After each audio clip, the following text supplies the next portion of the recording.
윤석열 대통령과 한동훈 국민의힘 대표가 탄핵안 표결을 앞두고 현재 만나고 있는 것으로 보입니다. 네, 윤 대통령의 요청으로 성사된 것으로 알려진 이번 만남은 계엄과 탄핵 정국의 최대 분수령이 될 전망입니다.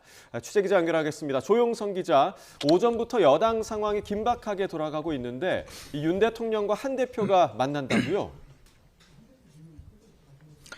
그렇습니다. 윤석열 대통령과 한동훈 대표가 오늘 오후 만남을 시작한 것으로 보입니다. 정확한 회동 시간은 알려지지 않았으나 오후 1시 이후부터 한남동 관저또는 제3의 장소에서 두 사람이 만난 것으로 보입니다. 오늘 윤 대통령은 용산 대통령실 청사로 출근하지 않은 것으로 확인됐습니다.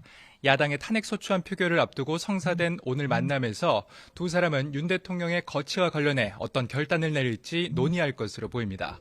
만나는 자리에서는 탄핵안 표결 전에 여당의 협조를 당부하거나 아니면 윤 대통령이 특별한 결단을 내릴지를 비롯해 전반적인 논의가 진행될 것으로 보입니다.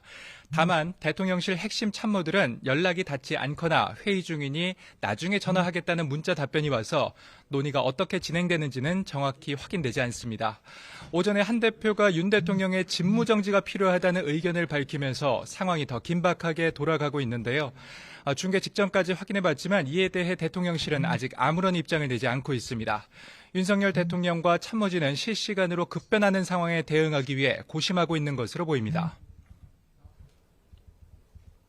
네, 윤 대통령이 계엄 사태 이후 직접 추가 담화에 나설지도 큰 관심인데 오늘 예정된 일정이 있습니까? 오늘 오후에도 예정된 담화 일정은 없었습니다. 하지만 여당 대표가 표결 전에 입장을 바꾼 갑작스러운 상황 때문에 좀 더 지켜봐야 할 것으로 보입니다.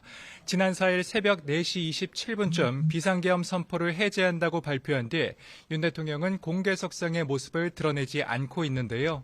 대통령실의 한 관계자는 윤 대통령이 직접 입장을 밝히는 것이 국회 탄핵안 표결에 어떤 영향을 미칠지 모른다며 조심스러워했습니다.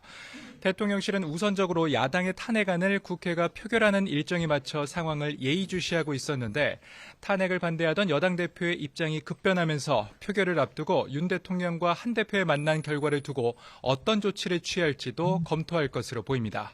지금까지 용산 대통령실에서 YTN 조용성입니다.